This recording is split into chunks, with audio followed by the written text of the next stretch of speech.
نحمده ونصلي على رسوله الكريم اما بعد فاعوذ بالله من الشيطان الرجيم بسم الله الرحمن الرحيم كل آمن بالله وملائكته وكتبه ورسله لا نفرق بين أحد من رسله وقال النبي صلى الله عليه وسلم الأنبياء إخوة ودينهم واحد۔ میرے عزیزو، مرزا قادیانی نے انبیاء کرام کی اللہ رب العزت کی جو توہین کی ہے وہ ہم نے قادیانی مغالطے اس کے پہلے جز، کلمے کے پہلے جز میں اس کا ذکر کیا ہے، اور خاتم النبیین صلی اللہ علیہ وسلم کی شان اقدس میں جو توہین کی ہے اس کو ہم نے قادیانی مغالطے کے دوسرے قسط میں اس کا بیان کیا ہے۔ مسلمانوں کا نظریہ یہ ہے کہ صرف نبی علیہ الصلاۃ والسلام پر ایمان نہیں ہے بلکہ تمام انبیاء کرام پر ایمان لانا ضروری ہے۔ یہ اور بات ہے کہ ہم طریقہ تو نبی علیہ الصلاۃ والسلام کا چلے گا مگر ایمان ہمارا تمام انبیاء پر ہے۔ کسی نبی کی ادنا توہین اور تنقیص کرنا یہ کفر ہے۔ لیکن مرزا قادیانی نے جو کارستانیاں کی ہے وہ آج میں آپ کے سامنے بیان کروں گا کہ یہ کتنا بڑا بدتمیز اور گستاخ انسان تھا، اور اس کی وجہ یہ ہے کہ فرماتے ہیں کہ بے حیا باش ہر چہ خواہی کن، بے حیا بن جا، پھر تیری مرضی ہے، جو بھی چاہے کر۔ اس ظالم کے گستاخی سے نہ اللہ کی ذات بچی، نہ نبی علیہ الصلاۃ والسلام کی ذات بچی، اور نہ ہی دوسرے انبیاء کرام بچے۔ چونکہ یہ خود بھی لکھتا ہے، یہ میرے پاس مرزا قادیانی کی گستاخیوں کا مواد متفرق جگہوں پر موجود تھا، لیکن ہمارے بھائی خالد متین خالد صاحب، انہوں نے ایک کتاب لکھی، ثبوت حاضر ہے، بہت زبردست کتاب ہے، تمام ساتھی اسے لیں۔ اس میں انہوں نے بڑی ترتیب کے ساتھ جو لکھا ہے، تو میں اسی کتاب سے آپ حضرات کے سامنے اس ترتیب کے مطابق کچھ باتیں ذکر کروں گا۔ عبارتیں لمبی ہیں تو میں کچھ اختصار کروں گا، اور ان تمام عبارتوں کا میں نے اس کتاب کے آخر میں بھی انہوں نے عکس لگایا ہوا ہے، اور میں نے مرزا قادیانی کی کتابوں سے بھی اس کے پرنٹ نکلوائی اور مستقل ان کے میں نے فائل تیار کیے ہیں۔ تو وہ خود بھی کہتا ہے کہ اسلام میں کسی نبی کی تحقیر کفر ہے اور سب پر ایمان لانا فرض ہے، اور پھر آگے لکھتے ہیں کسی نبی کی اشارہ سے بھی تحقیر سخت معصیت ہے اور موجب نزول غضب الہی۔ روحانی خزائن جلد 23 صفحہ 390۔ لیکن اس کے باوجود مرزا قادیانی انبیاء کرام کی مجموعی طور پر کیا توہین کرتا ہے؟ اس لیے کہ قادیانیوں کے ہاں یہ عقیدہ ہے کہ مرزا قادیانی اور نبی علیہ السلام میں کوئی فرق نہیں ہے۔ اس کو ہم انشاءاللہ قادیانی مغالطہ میں تفصیل سے بیان کریں گے۔ وہ کہتا ہے یہ وہی محمد صلی اللہ علیہ وسلم ہے، اور اب بروزی طور پر مرزا قادیانی کی صورت میں ظاہر ہوئے ہیں، اور دنیا جانتی ہے کہ محمد صلی اللہ علیہ وسلم تمام انبیاء سے افضل ہیں۔ تو اس طرح مرزا قادیانی بھی جب محمد ہوئے نعوذ باللہ تو یہ بھی تمام انبیاء سے افضل ٹھہرے گا۔ لیکن بات صرف افضلیت کی ہوتی تو بات صرف افضلیت کی بھی نہیں ہے، انہوں نے انبیاء کرام کی شان میں جو بدتمیزیاں اور گستاخیاں کی ہے ذرا وہ ملاحظہ ہو۔ مرزا قادیانی لکھتا ہے، یہ روحانی خزائن جلد 3 صفحہ 439 پر، کہ دراصل وہ شیطانی کلمہ ہوتا ہے، یہ دخل کبھی انبیاء اور رسولوں کی وحی میں بھی ہو جاتا ہے، یعنی انبیاء اور رسولوں کی وحی میں شیطانی کلمہ کی مداخلت ہو جاتی ہے، اور انبیاء کرام، تمام انبیاء کرام کی وحی مشکوک ہو گئی، نہ معلوم کون سی وحی کے اندر شیطان نے اپنا کلمہ داخل کیا ہے، حالانکہ تمام امت کے یہ عقیدہ ہے کہ انبیاء کرام معصوم ہے، اور پھر خاص کر وحی کے معاملے میں تو ان سے خطا ہو ہی نہیں سکتی۔ وحی کے معاملے میں اگر انبیاء کرام سے خطا ہو جائے تو پھر تو دین سے امان اٹھ جائے گا، لیکن یہ کہتے ہیں کہ یہ خطا یعنی یہ شیطانی کلمہ یہ انبیاء کرام کی وحی میں بھی داخل ہو جاتا ہے۔ اسی طرح روحانی خزائن جلد 3 صفحہ 439 پر یہ بھی لکھتا ہے کہ ایک بادشاہ کے وقت میں 400 نبیوں نے اس کی فتح کے بارے میں پیشن گوئی کی، یعنی اس بادشاہ کے فتح کے بارے میں پیشن گوئی کی، اور وہ تمام کے تمام 400 انبیاء اپنے پیشن گوئی میں جھوٹے نکلے۔ انا للہ و انا الیہ راجعون، یعنی کہ ایک ہی لفظ میں 400 انبیاء کرام پر اس ظالم نے تیر برسایا ہے۔ اور اپنے آپ کے بارے میں کیا کہتا ہے؟ روحانی خزائن جلد 22 صفحہ 76 پر لکھتا ہے، یہ روحانی خزائن جو ہے نا، یہ مرزا قادیانی کی کتابوں کا مجموعہ ہے، 23 جلدوں میں ہے، یہ اس کے بکواسات کا مجموعہ ہے، اس کو شیطانی خزائن کہنا چاہیے۔ کہتا ہے کہ خدا تعالیٰ نے مجھے تمام انبیاء علیہ السلام کا مظہر ٹھہرایا ہے اور تمام نبیوں کے نام میری طرف منسوب کیے ہیں۔ میں آدم ہوں، میں شیس ہوں، میں نوح ہوں، میں ابراہیم ہوں، میں اسحاق ہوں، میں اسماعیل ہوں، میں یعقوب ہوں، میں یوسف ہوں، میں موسیٰ ہوں، میں داود ہوں، میں عیسیٰ ہوں، اور حضرت صلی اللہ علیہ وسلم کے نام کا میں مظہر اتم ہوں، یعنی ذلی طور پر محمد اور احمد ہوں۔ ذلی کا مطلب یہ ہوتا ہے، جس کی خود مرزا قادیانی نے تشریح کی ہے، کہ جس طرح کوئی شخص شیشے کے اندر دیکھتا ہے اور اسے اپنی شکل نظر آتی ہے، تو یہ جو شیشے میں شکل نظر آ رہی ہے یہ کوئی اور نہیں ہے، یہ وہی شیشے میں دیکھنے والا ہی ہے۔ تو گویا مرزا قادیانی اور نبی علیہ السلام میں کوئی فرق نہیں ہے۔ اس کی مثال ایسے جیسے ایک آدمی شیشے میں دیکھ اور اسے اپنا عکس نظر آئے، تو نعوذ باللہ یہ بدبودار اپنے بارے میں کہتا ہے کہ میں نبی علیہ السلام کا عکس ہوں۔ یہ 3 اصطلاحات استعمال کرتے ہیں، ذلی، بروزی اور مثیل کے الفاظ۔ اس پر انشاءاللہ آگے اپنی جگہ بحث آئے گی۔ تو یہ کہتا ہے کہ صرف نبی علیہ السلام نہیں ہو، بلکہ یہ تمام انبیاء جن کے نام میں نے ذکر کیا، کہتا ہے کہ تمام انبیاء کرام کے نام وہ مجھے دیے گئے ہیں، اور گویا میں ان سب کا مثیل ہوں، اور گویا میں ان سب کا مظہر ہوں، یعنی ایک مرزا قادیانی ان تمام انبیاء کا مجموعہ بن کر کے دنیا میں آیا ہے۔ تمام انبیاء کرام کے پاس جو کمالات تھے وہ سارے کے سارے کمالات نعوذ باللہ مرزا قادیانی کے ساتھ۔ اور وہ کہتا ہے کہ میں کبھی آدم، کبھی موسیٰ، کبھی یعقوب ہوں، نیز ابراہیم ہوں، نسلیں ہیں میری بے شمار۔ یہ بھی روحانی خزائن جلد 21 صفحہ 133۔ یہاں پر بھی یہ کہتا ہے کہ تمام انبیاء کرام کی نسبت یہ اپنی طرف کرتا ہے۔ اب اس کی تعلیہ دیکھو، کہتا ہے کہ میں دعوے سے کہتا ہوں کہ ہزارہا میری ایسی کھلی کھلی پیشن گوئیاں ہیں جو نہایت صفائی سے پوری ہوئی، جن کے لاکھوں انسان گواہ ہیں۔ ان کے نظیر گزشتہ نبیوں میں تلاش کی جائے تو بجز حضرت کے کسی اور جگہ ان کی مثل نہیں ملے گی۔ جو پیشن گوئیاں میں نے کی ہے، چلو یہاں پر شکر ہے، کہتا ہے کہ حضرت صلی اللہ علیہ وسلم کی پیشن گوئیاں یہ ہے، مگر دوسری جگہ یہ کہتا ہے کہ میری پیشن گوئیاں اور میرے نشانات وہ حضرت صلی اللہ علیہ وسلم سے بنعوذ باللہ زیادہ ہے۔ کبھی کہتے ہیں مجھے 10,000 نشانات ہیں، کبھی کہتے ہیں کہ لاکھوں کی تعداد میں۔ تو تمام انبیاء کرام کی توہین کرتا ہے، اور پھر مرزا کی جو پیشن گوئیاں تھی ان پیشن گوئیوں پر بھی انشاءاللہ ہم کسی دن روشنی ڈالیں گے کہ کس طرح یہ ذلیل ہوا ہے جھوٹی پیشن گوئیوں میں۔ اگر ہم اس کا ذکر یہاں شروع کر دیں گے تو خلط مبحث ہو جائے گا۔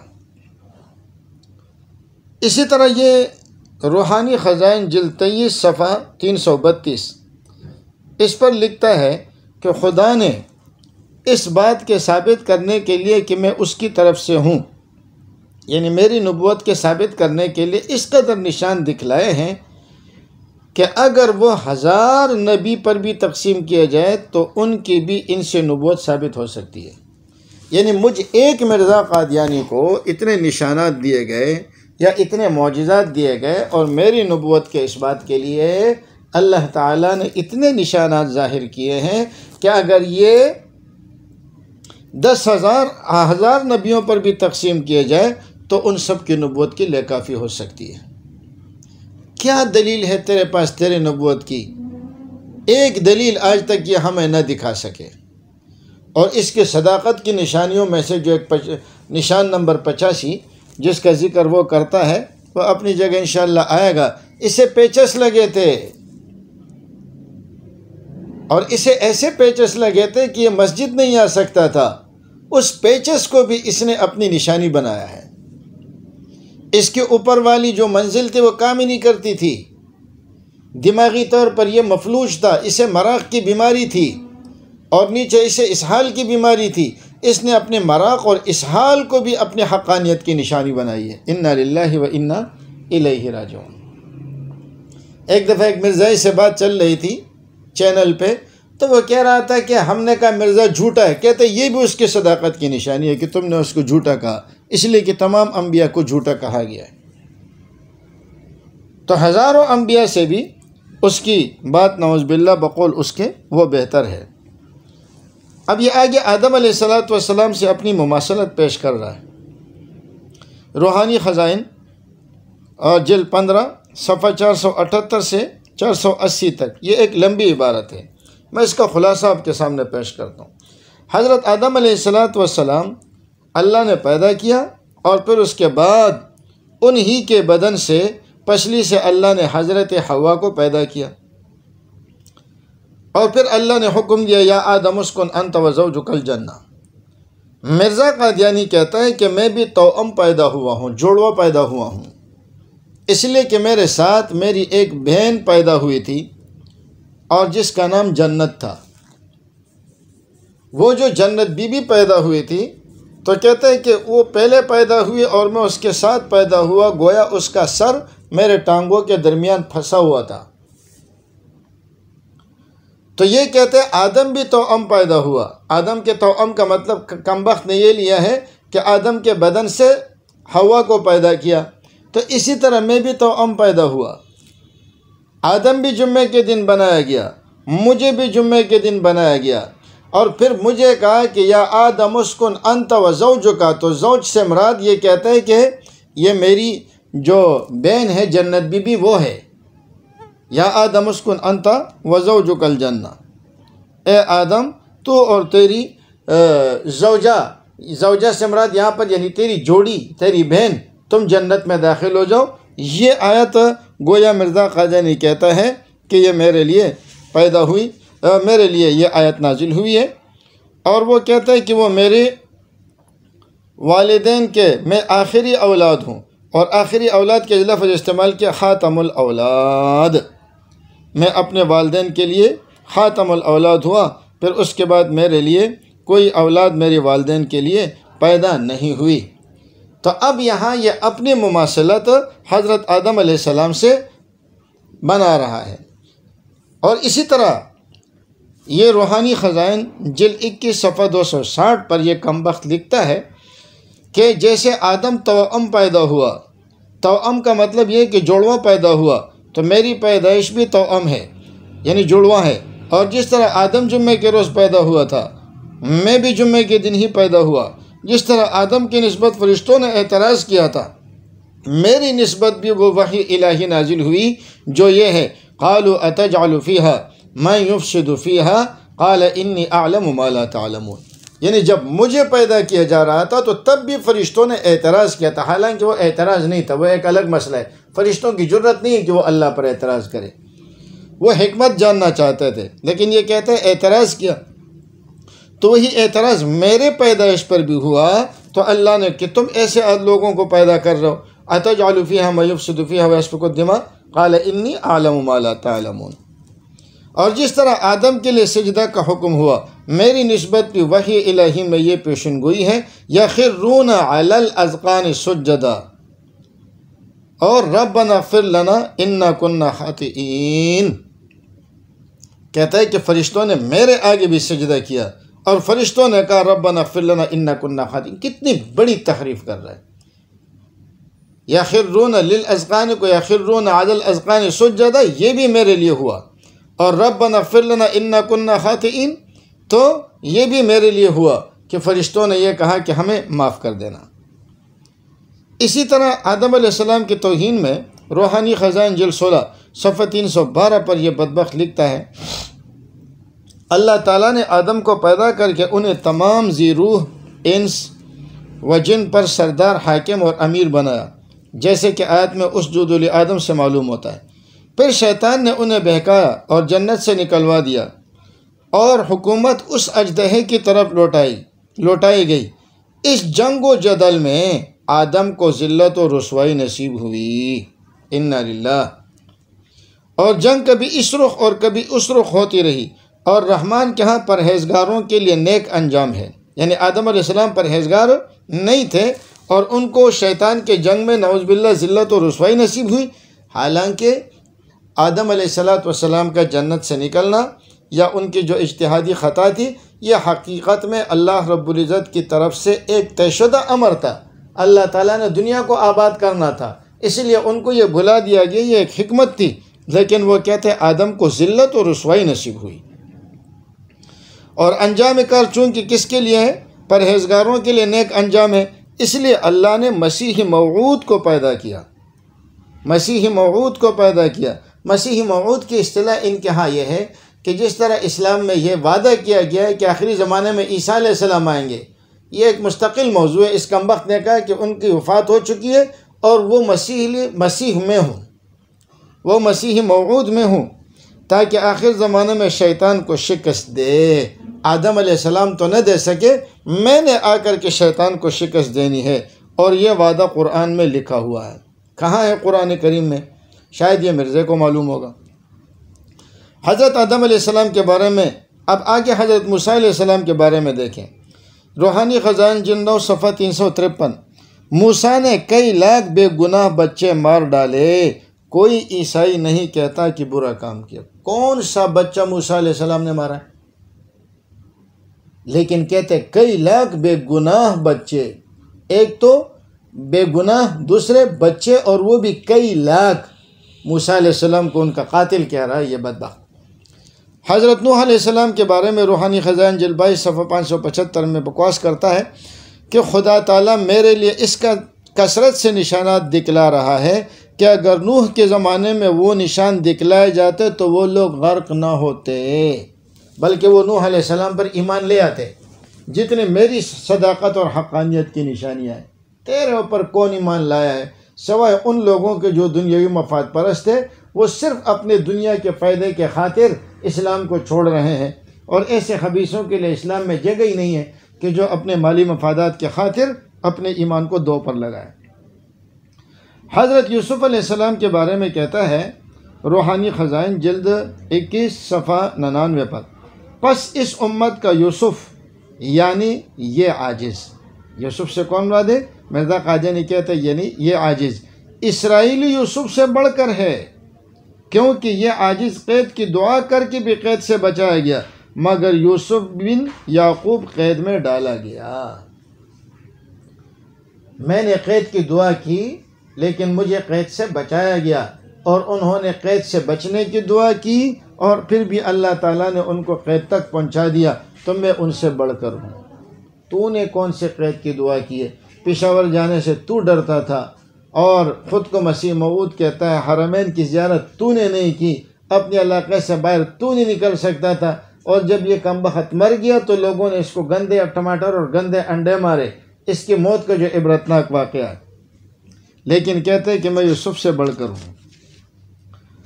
حضرت موسیٰ علیہ السلام پر اپنی فضیلت بیان کرتے ہوئے یہ لکھتا ہے کہ وہ نشان جو ظاہر ہونے والے ہیں وہ موسیٰ نبی کے نشانوں سے بڑھ کر ہوں گے۔ روحانی خزائن جلد 22 صفحہ 519۔ اچھا، حضرت ابراہیم علیہ السلام کے بارے میں یہ کیا بکواس کرتا ہے؟ کہتا ہے کہ براہین احمدیہ میں میرا نام ابراہیم رکھا گیا۔ براہین احمدیہ اس کی کتاب ہے جس کے بارے میں اس نے دعویٰ کیا تھا کہ میں 50 جلدیں لکھوں گا، اور پھر 50 کی جگہ 5 جلدیں لکھی، اور کہتا ہے یہ خدائی الہام سے لکھی گئی ہے۔ اور پھر جب ان سے چندے اس نے 50 کے لیے تھے، جب ان سے پوچھا گیا کہ جی تم نے چندے 50 کے لیے لی کہ 5 کیوں ہیں، تو یہ کہنے لگا کہ 5 اور 50 میں تو 1 صفر کا فرق ہے۔ اتنا جھوٹا آدمی، دھوکے باز، غدار۔ کہتا ہے کہ براہین احمدیہ میں میرا نام ابراہیم رکھا گیا ہے۔ فرمایا سلام علی ابراہیم صافیناہ ونجیناہ من الغم واتخذوا من مقام ابراہیم مصلی۔ قرآن کریم کی آیتیں ادھر ادھر سے اٹھا کر کے اس کو اپنی وحی بنا لیتا ہے۔ روحانی خزائن جلد 17 صفحہ 420 پر اور 21 پر یہ عبارت ہے۔ اور یہ کہتا ہے کہ واتخذوا من مقام ابراہیم، اس وقت کا جو ابراہیم ہے اس کے بارے میں اس آیت کا مطلب یہ ہے کہ یہ ابراہیم یعنی مرزا قادیانی جو بھیجا گیا ہے، تم اپنے عبادتوں اور عقیدوں کو اس کے طرز پر بجا لے آؤ۔ اور پھر آگے یہ لکھتا ہے کہ جیسے آیت و مبشرم برسول یاتی من بعد اسمہ احمد میں یہ اشارہ ہے کہ حضرت صلی اللہ علیہ وسلم کا آخر زمانہ میں ایک مظہر ظاہر ہوگا، یعنی مبشرم برسول یاتی من بعد اسمہ احمد، احمد سے مراد مرزا قادیانی کہتے ہیں میں ہوں، اور اس پر انہوں نے بڑی کہ نبی علیہ السلام کے ناموں میں تو احمد ہے ہی نہیں۔ انشاءاللہ جب ختم نبوت کے بارے میں ہم دلائل ذکر کریں گے تو وہاں اس کا ذکر آئے گا۔ کہتا ہے کہ یہ احمد میں ہوں اور میں نبی علیہ السلام کا مظہر ہوں، آپ کا بروز ہوں کہ دوبارہ اللہ نے مجھے ظاہر کر دیا۔ گویا کہ حضرت کا آخری زمانے میں ایک مظہر ظاہر ہوگا، گویا وہ اس کا ایک ہاتھ ہوگا جس کا نام آسمان پر احمد ہوگا، اور وہ حضرت مسیح کے رنگ میں جمالی طور پر دین کو پھیلائے گا۔ یہ نبی علیہ السلام تو جلالی نبی تھے، اس لیے کہ نبی علیہ السلام یہ ان کے زمانے میں جہاد تھا، اور یہ کمبخت انگریز کا خود کاشتہ پودا تھا، اس نے جہاد کو چونکہ حرام قرار دے دیا تو کہنے لگے کہ یہ نبی علیہ السلام کا جمالی مظہر ہے۔ ایسا ہی آیت واتخذوا من مقام ابراہیم مصلی اس طرف اشارہ کرتے کہ جب امت محمدی میں بہت فرقے ہو جائیں گے تب آخر زمانے میں ایک ابراہیم پیدا ہوگا، اور ان سب فرقوں میں وہ فرقہ نجات پائے گا جو اس ابراہیم کے مرزا قادیانی کا پیروکار ہوگا۔ روحانی خزائن جلد 16 صفحہ 70 پر بکتا ہے، اور میں اپنے خدا کی طرف سے تمام تر قوت اور برکت اور عزت کے ساتھ بھیجا گیا ہوں، اور یہ میرا قدم ایک ایسے مینارہ پر ہے جس پر ہر ایک بلندی ختم ہو گئی ہے۔ تمام بلندیاں جس مینارے پر ختم ہو گئی ہے، میں اس مینارے پر کھڑا ہوں، کوئی نبی میرے مقام کو نہیں پہنچ سکتا۔ اور اس کا بیٹا کہتا ہے، یہ کلمۃ الفصل صفحہ نمبر 117 مرزا بشیر احمد MA۔ اچھا جی، یہ کہتا ہے کہ جس طرح گزشتہ انبیاء کرام کو کتابیں دے دی گئی اور گزشتہ انبیاء پیدا ہو گئے، اور اس میں پس نبیوں کے تعداد کے لحاظ سے بھی محمدی سلسلہ موسوی سلسلہ سے بڑھ کر رہا، کیونکہ علاوہ ان نبیوں اور رسولوں کی جو توریت کی خدمت کے لیے موسیٰ کو عطا ہوئے تھے، اس امت میں وہ تمام نبی بھی مبعوث کیے گئے جو موسیٰ سے پہلے گزر چکے تھے، بلکہ خود موسیٰ کی بھی دوبارہ دنیا میں بھیجے گئے، اور یہ سب کچھ مسیحی موعود کے باوجود میں پورا ہوا۔ موسیٰ سے پہلے بھی جو تمام انبیاء گزرے تھے وہ بھی مرزا قادیانی کی شکل میں آئے، خود موسیٰ علیہ السلام بھی مرزا قادیانی کی شکل میں آئے، اور خود نبی علیہ السلام بھی نعوذ باللہ مرزا قادیانی کی شکل میں آئے۔ پس اب کیا یہ پرلے درجے کی بے غیرتی نہیں کہ جہاں ہم لا نفرق بین احد من رسل میں داؤد، سلیمان، زکریا اور یحییٰ کو شامل کرتے ہیں، وہاں مسیح موعود جیسے عظیم الشان نبی کو چھوڑ دیں؟ یعنی لا نفرق بین احد من رسل میں تو بلکہ اس نظریے کے مطابق اگر تمام انبیاء کا انکار کر کے صرف مرزا قادیانی کوئی نبی مان لیا جائے تو بھی کافی ہے، اس لیے کہ تو تمام انبیاء کا مجموعہ ہے، تو جب اس کو نبی مان لیا تو سارے نبیوں کو مان لیا، نعوذ باللہ۔ آگے بڑھ یہ کہتا ہے اپنے بارے میں کچھ اشعار کہہ رہا ہے، روحانی خزائن جلد 18 پر کہتا ہے، انبیاء گرچہ بود اند بسے من بعرفان نہ کم ترم از کسے۔ مطلب یہ کہ دنیا میں اگرچہ بہت سارے انبیاء آئے ہیں، لیکن میں اپنے عرفان میں کسی سے کم نہیں ہوں، مجھے جو معرفت دی گئی ہے میں کسی سے کم نہیں ہوں۔ آدمم، میں آدم ہوں، نیز احمد مختار بھی ہوں، در برم جامع ہمہ ابرار، اور کہتا ہے کہ میں اپنے جامع میں، اپنے قمیض میں تمام انبیاء کو لے کر گھوم رہا ہوں، یہ تو تمام میرے قمیض میں ہے۔ آنچ دادست ہر نبی را جام، داد آ جام را مرا بتمام، جس نے انبیاء کرام کو جو جام پلایا ہے، یعنی اللہ رب العزت نے جو وحی تمام انبیاء کرام کی طرف کی ہے، وہ وحی کامل اور مکمل طور پر میری طرف بھی ہو گئی ہے۔ زندہ شد ہر نبی بآمدنم، میرے آنے سے تمام انبیاء زندہ ہو گئے، ہر رسول نہا بپیرہنم، کہتے ہیں کہ تمام رسول وہ میرے پیراہن میں، یعنی میرے قمیص کے اندر چھپے ہوئے ہیں۔ اب آپ اندازہ کریں، اور آگے کہتا ہے کم نیم زا ہما برو یقین، ہر کی گویت دروغ ہست لائن، کہتے ہیں کہ میں اپنی وحی کے معاملے میں کسی نبی سے کم نہیں ہوں، اور جو میرے اس معاملے میں شک و شبہ کرتا ہے وہ لعنتی ہے۔ دیکھیے یہ انبیاء کرام کے بارے میں اس کم بخت کی رائے کیا ہے، اور اسی طرح نبوت کا مقام اس چوڑے کے نزدیک کیا ہے، نبوت کا مقام کیا ہے، یہ روحانی خزائن جلد 15 صفحہ 279 اور 280 پر بکواس کرتا ہے۔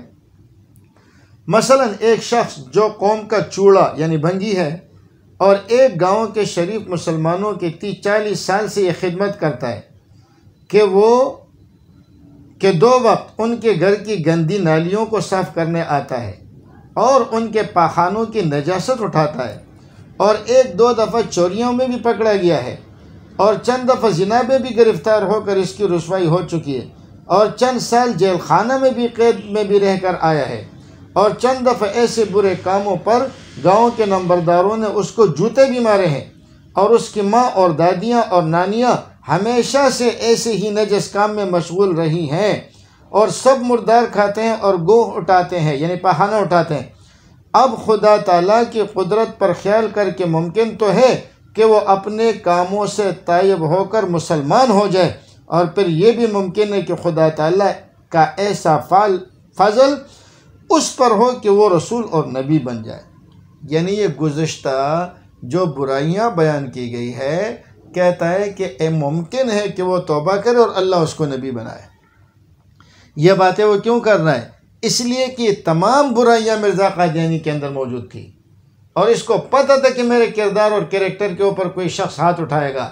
یہ ڈاکو بھی تھا، یہ چور بھی تھا، یہ زانی بھی تھا، اور یہ گندگی میں رہنے کو پسند کیا کرتا تھا۔ ایک دفعہ بیمار ہو گیا، کہتا ہے کہ مجھے کیچڑ میں دفنا دو اور پھر میں صحیح ہو جاؤں گا، اور وہاں پر جو ایک گندا بدبودار جو ہڑ کا پانی تھا، وہاں جا کر یہ بدبخت نہاتا تھا، اور باتھ روم والے کمرے کو اس نے منتخب کیا تھا، اور باتھ روم کے پاس یہ گن میں، اور اللہ نے اس کو موت بھی ایسے ہی دی۔